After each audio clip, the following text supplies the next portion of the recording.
Welcome to Beyond the Veil with Daniel Jackson, the podcast where we head down the road of the supernatural and beyond. So sit back and hold on as we take a ride together to what lies in the unknown and beyond the veil. Beyond the Veil with Daniel Jackson presents guest host, hypnotherapist Lesley Mitchell-Clarke. Lesley is a Toronto-based certified clinical hypnotherapist who specializes in a number of modalities, including working with individuals who feel that they have had experiences with extraterrestrial beings. Most of this fascinating work, as well as metaphysical therapies such as past life and interlife regression, takes place in Lesley's Toronto hypnosis clinic, Lightwork Hypnosis. Her book, Intersections, is available on Amazon. And now your host, Daniel Jackson, with part 1 of Hypnotherapy, Extraterrestrials, Past Life and Interlife Regression. Hello, and welcome to Beyond the Veil with Daniel Jackson. Me, Daniel Jackson. I'm your host. And today we have Lesley Mitchell-Clarke on our show today. And instead of me trying to tell my audience what you do, why don't you, Lesley, pitch to my audience what you do? Oh, all righty. Well, for about the past 20 years or so, I have been a board certified clinical master hypnotherapist, and I'm also a regressionist. And I really, although I do all kinds of hypnotherapy, help people with all kinds of things, I really do specialize in working with individuals who believe that they have had some type of incident of high strangeness, whether it would be contact with an extraterrestrial or an ultra-terrestrial, or no matter what that feeling may encompass. I am always anxious to work with individuals to recover a full memory of themselves. In essence. So that is my primary thing. I'm an author. I have a book out, another 2 in the hopper, ready to come out. And also for about the past 15 years, I've been the co-host of a show called now Contact TV. It was Contact Radio. So where I interview, various peeps from our world and beyond.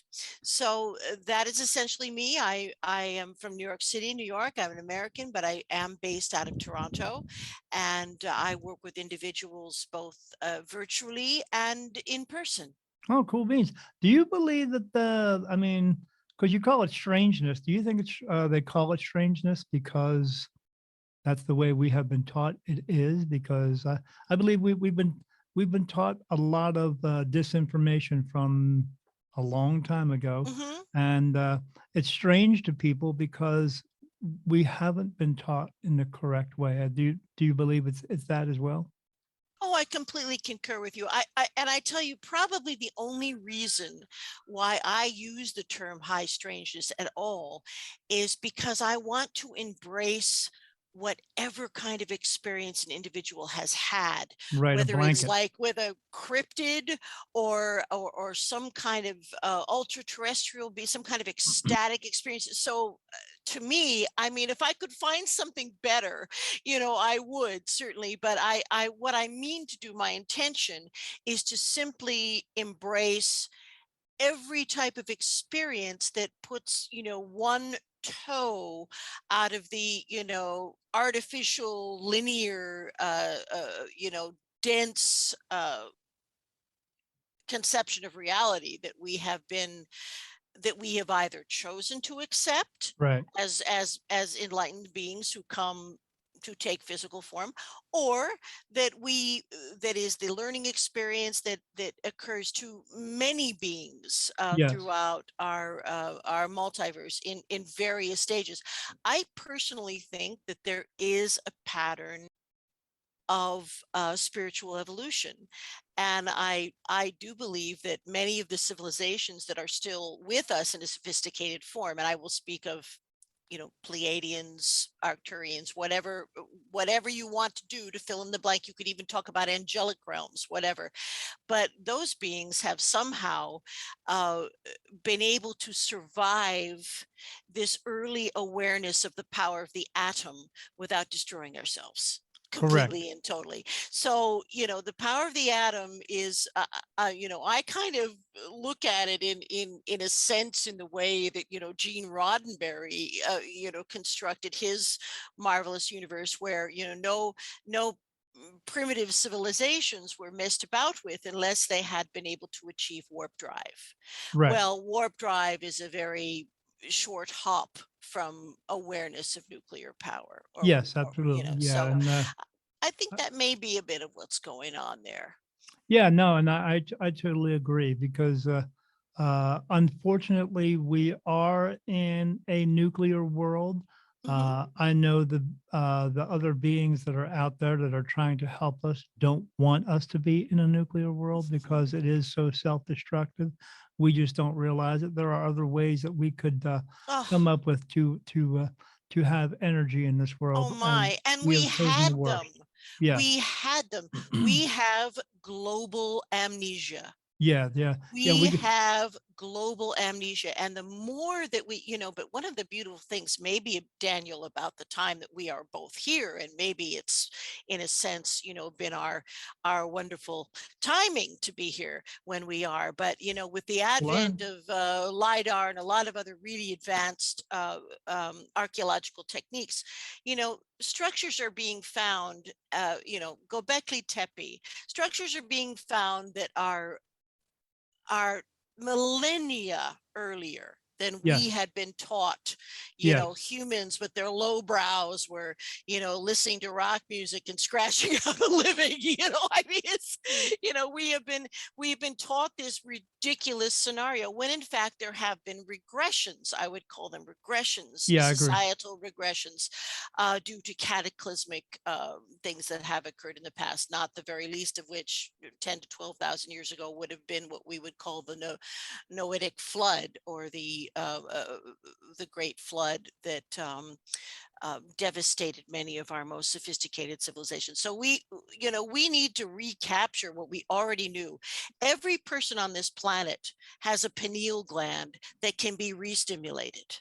Well, Every, we could capture that stuff if we didn't have so many who are in society who are what we should be calling the controllers. They're in control of the place. They make the rules, unfortunately, and we, the rest of us, are slaves to the rest of the world, the people who do control this place. And we need to get away from the more or less the power and control here that we relinquished a long time ago, and get back to helping each other in this world. That's the main I goal. agree. And I think that I have a very optimistic feeling about all of that. I think we are culling.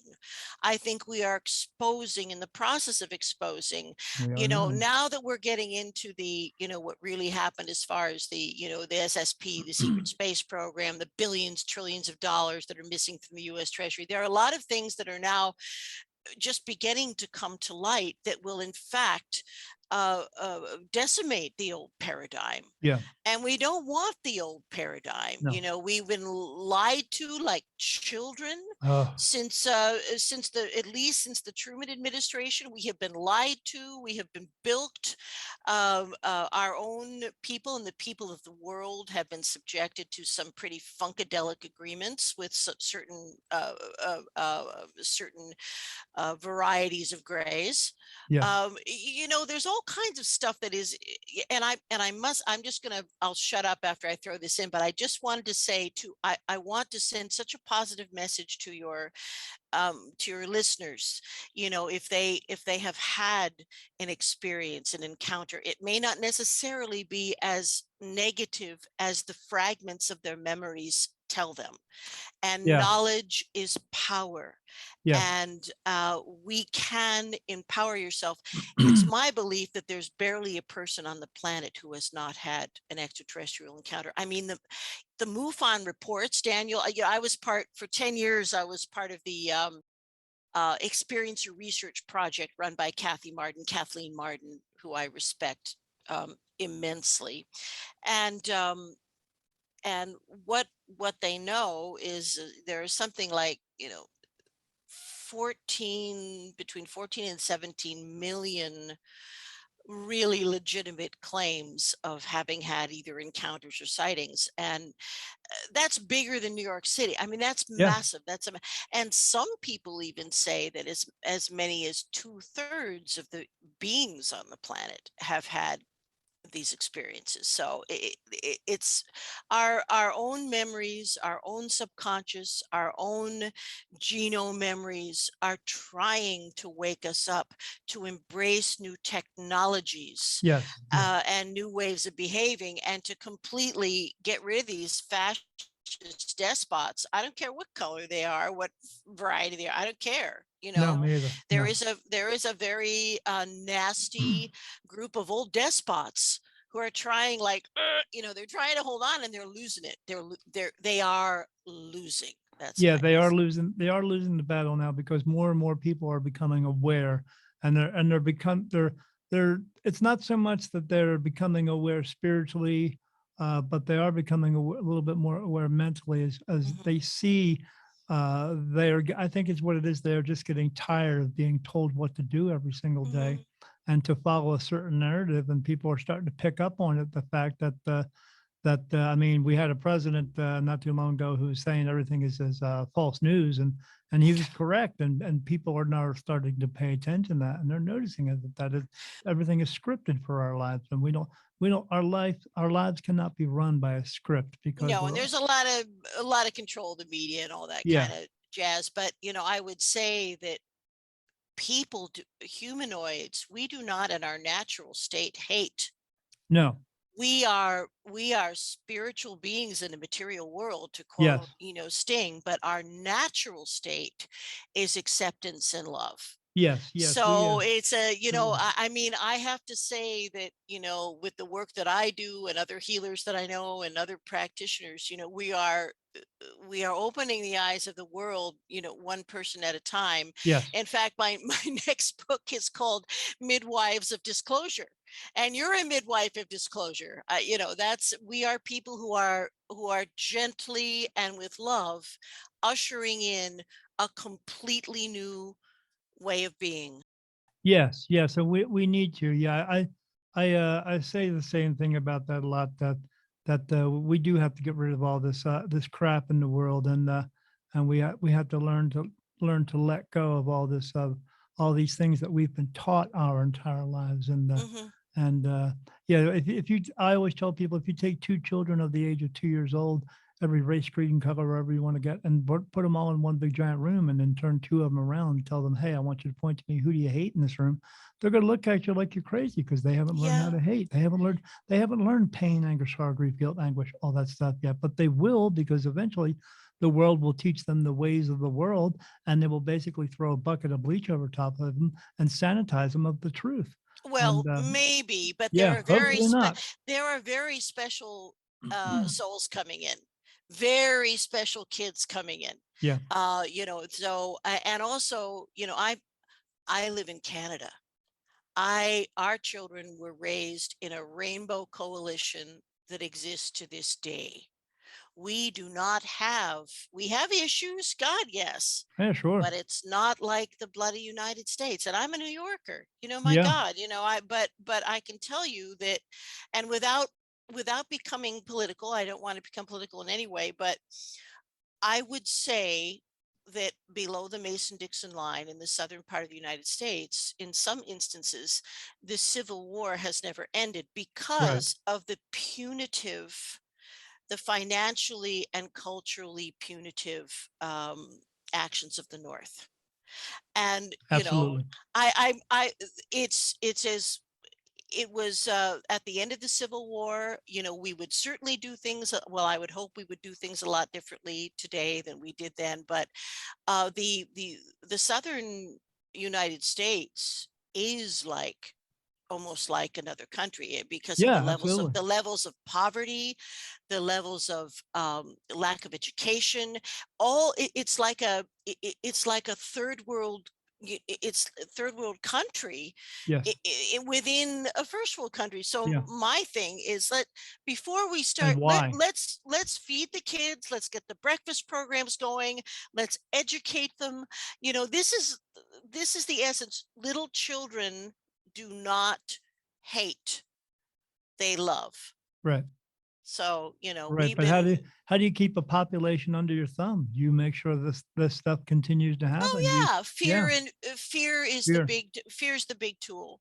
Yeah. And any We teach it. time that the government wants some kind of action, or is sitting government or whatever, the fear card is always introduced. Yeah, So they're always trying to yeah, teach it to us, yeah, and it's a unfortunately, great we're continuing to learn the same thing over and over and over again. We don't well, get we out of it. don't have to. We don't have Yeah, to we be don't have to. be on that wheel of eternal occurrence. We are in the process of waking up. Yes, We are. And I mean, Daniel, you must know how many, I can only imagine how many wonderful people you talk to on your show. I do. Yes, and then and I and try to talk to them in person as well. And my wife and I are actually doing a crystals fair this weekend, and I'm going to be out doing readings and then oh, selling my wonderful. book out there. But I like doing those things because then I Hmm. get to talk to people Hmm. person to person and let Hmm. them know, hey, you know what? We don't have to listen to this stuff out there. That's right. We could And we you're could we healing could them. take we could take care of ourselves.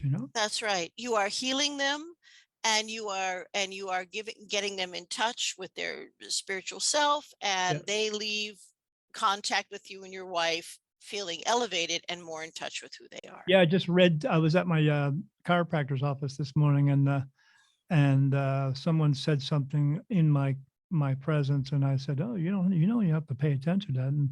And then and like, what? Why do you say such things? And I tell them, "Well, you ever see that movie, The Sixth Sense, about the little boy who sees ghosts?" And they said, "Yeah." I said, "I'm that same way.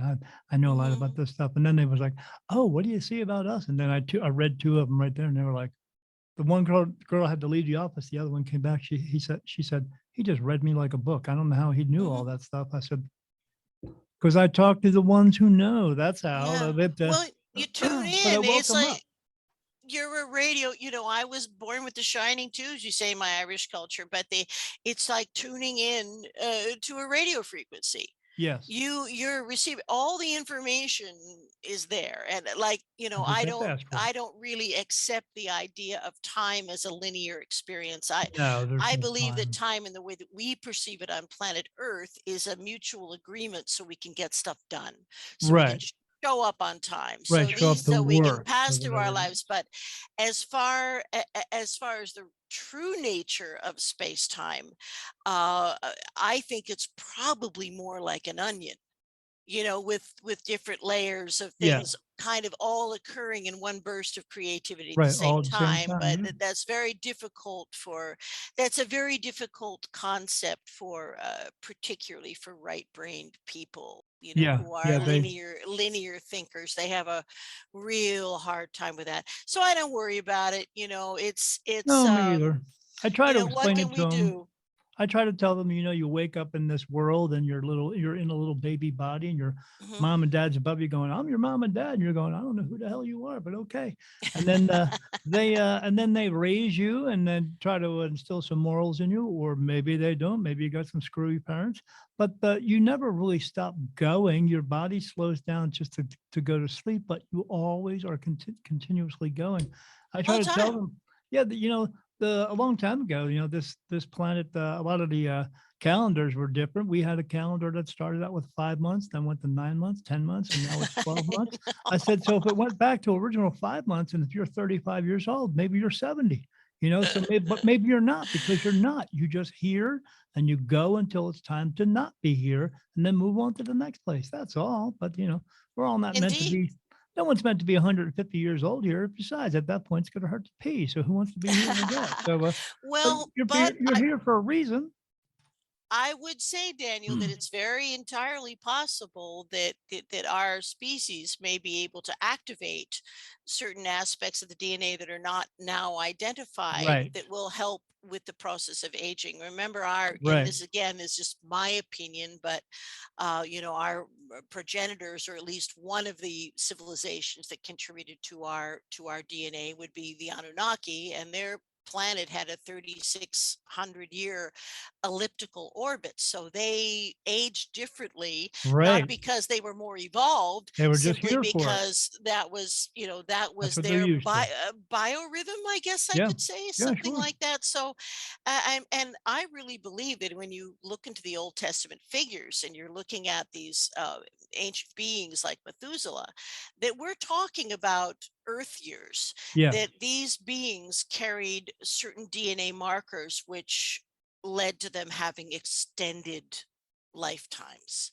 Yeah, I mean, if And somebody were to come up to me and say, "Hey, you don't look a day over 2,500 years," great, but but I don't want to look like I'm 2,500 years old. I'm no, hopefully my no. body's not broken down where I'm just and I'm still going to be here for another 1,000 years, but Yeah, we don't want to look like the mummy of Ramses II as we're walking about at, Walmart or whatever. yeah, That's absolutely. not a Yeah, who good wants to look. do that? Not a Yeah. good look. Yeah, hopefully by then I had figured it out that I don't need to walk through Walmart at all. Yeah, that's true. So Well, let's get into this. Let's get so I'm just going to ask one of these questions here right off the top. When did you first become interested in the ufology and this particular use of your hypnotherapy and mm. hypnotic regression? When Well, what was the deciding moment that said, "Hmm, this is it for me"? I had some very amazing experiences of my own when I was only about 16 years old, and I was working as an actress at Summerstock Theater. And I detailed a lot of that in my book, so I won't waste any time on that. But I was very keenly interested in anything to do with ancient archaeology, what have you. I remember when I was only probably about 15, Eric von Daniken came out with his little Super 8 film, Chariots of the Gods. Sure. And my little mind was blown. So my interest was always, right up there. Now, I have always worked and on some level in mental health care. When I was at university, I worked my way through university by being a psychiatric technician in a state mental hospital. Now that was a trip. Yeah, but that was a fun So job.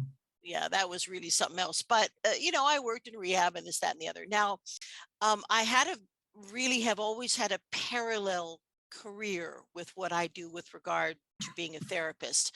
And I have worked and still work in the entertainment business. I still sing and act and do all those things. And for many years, I had a very busy PR firm in the music business. So Oh, at a cool. certain point, I'm going to say, I was in midlife, and I was completely unfulfilled by what I was doing. I Sure. thought, this is all ego-based bullshit.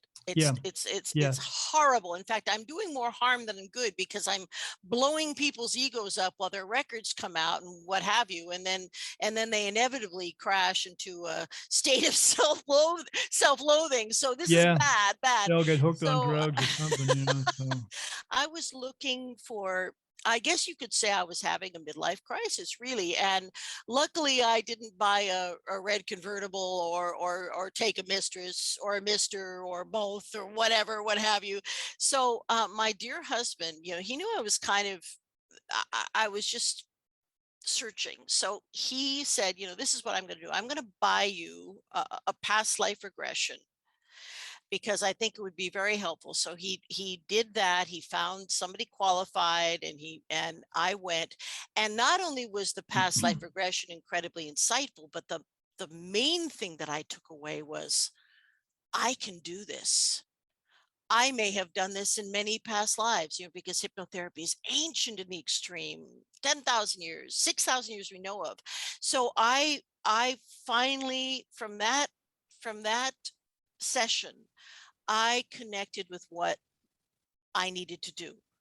And so not long after that, I went and got all the appropriate training to become certified. And eventually I got a job at a very excellent clinic. Now, what started to happen is about once a month in this very wonderful clinic that sort of Shirley MacLaine had made it famous because she used to sure. come there occasionally. So um, about once a month, someone would come in and say that they had report that they had had an extraterrestrial encounter or missing time or what have you. And none of the other therapists wanted to touch this with a 10-foot pole.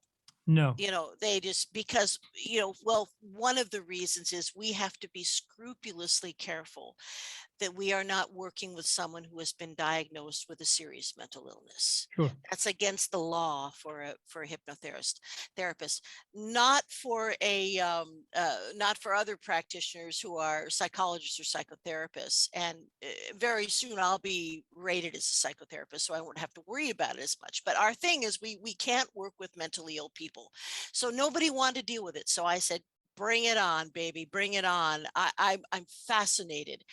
And that was really the beginning.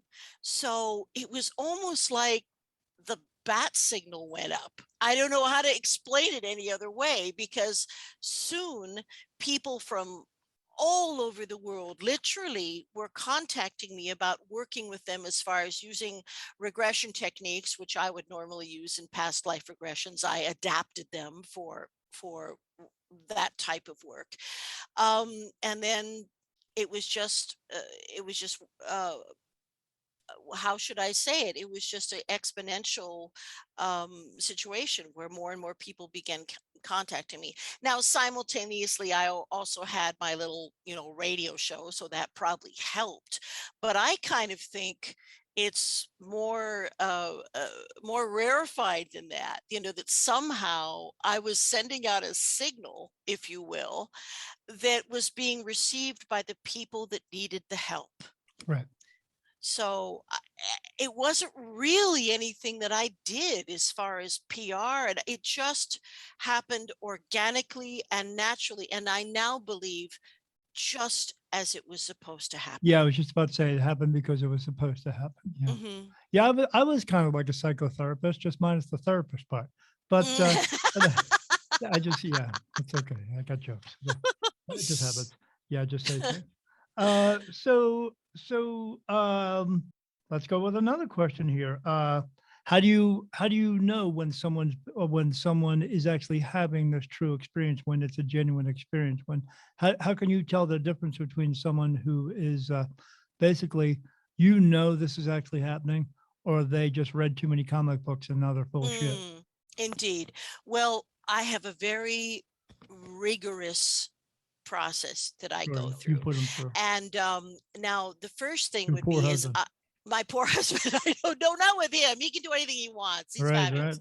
But in this instance, I have a very rigorous process. So first, and I really have adopted this because Kathleen Marden, one of my great idols, this is her standard.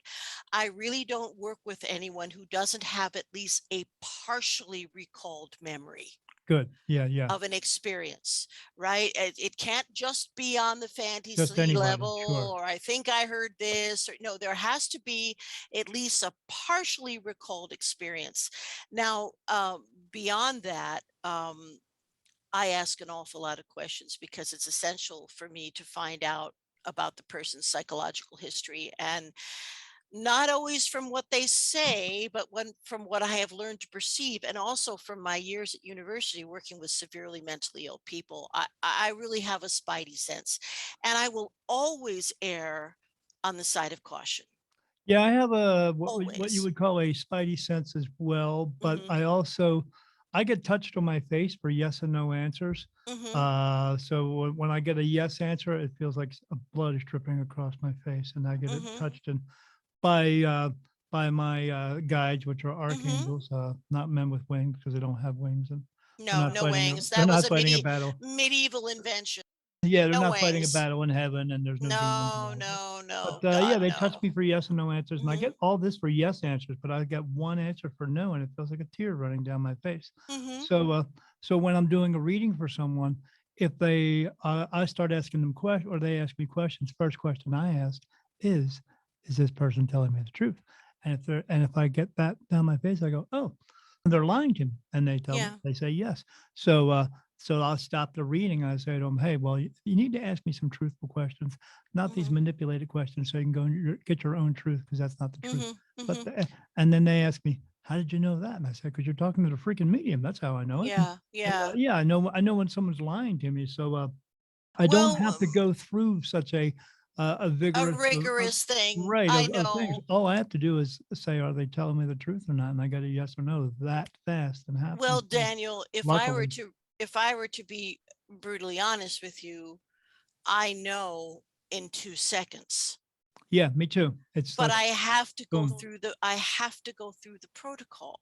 Yeah, And also, a mental health we issue, we just do it differently. That's all. we just do it differently. I Yeah. mean, a dissociative disease doesn't necessarily preclude that there may have also been extraterrestrial contact. Right. So in that instance, say for instance, someone presents and they have been diagnosed with a borderline personality, what have you, I don't just leave them hanging out to dry, because I have several colleagues who are both psychologists and psychotherapists who would and who are open to the idea Yeah. of ET contact, and who would be able to see that person and see them legally, right? Where Sure. I can't at this particular time. So, Yeah. but like you, I don't even have to see them. I can hear them on the phone for 2 seconds and I Yeah. know, So but I do. same thing. I don't even have to be in the same room with them. Oh, no, Like don't when need to. someone will call me up on my website and because they want to know if they have this ability too. All I have to do is read their name and then I get a yes or no answer, and then I know right away. But even the ones who try to trick me in in a reading or such like that, I will still give them a second chance and I'll try to help them. But they have to be truthful at the same time. I'll let them know, hey, you're not telling me the truth here. How about telling me the truth and we can move forward with this? And if they continue to just try to trick their way through it, then I just go, no, I can't help you. But Yeah, yeah. yeah, indeed. But you got to give them the benefit of the doubt. I mean, You must. because it's not easy for people to trust other people. No, They're coming to me with I tell my wife all the time when I do a reading for someone, like I'm sure with you, this becomes a very intimate situation where they're going to be telling you things that they wouldn't tell other people because they got to know that you can trust. They can trust you. So I'm sure you're having the same thing all the time. It is a very intimate experience here, and there has to be trust between the practitioner or the therapist or whatever. There has to be trust. And I guess I want to be able to work with the person. So I suppose what I'm looking for in my little intake that I do is validation that I can work with them.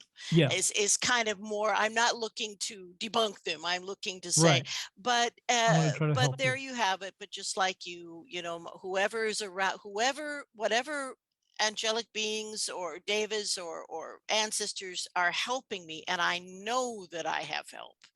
I don't do this alone. Whatever they kind of impart to me, I will go with.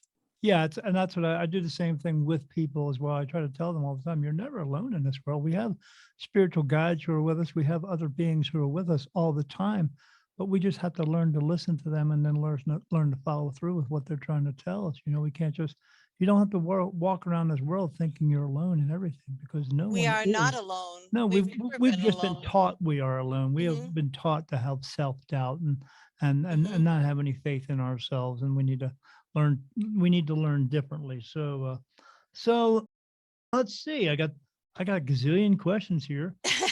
Yeah, because you have of them.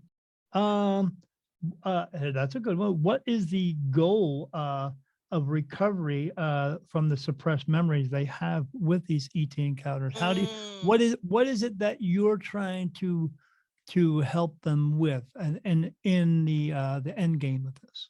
Okay, my goal is to recover in a safe way and integrate the memories, and also help the individual to get in touch with their purpose. But the integration of the memories is number one. And the reason why I say that is these dear people are often suffering with an array of things to do with the suppression of feelings and memory.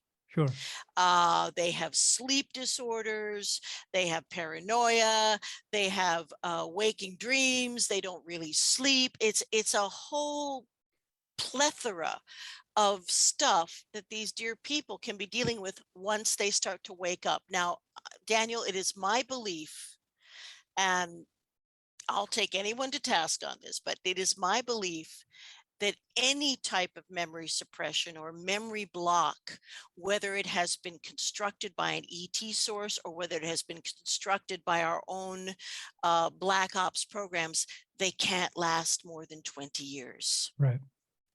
That so we have right now, I mean, in my practice, I have people in midlife who are waking up, and this would be Yes.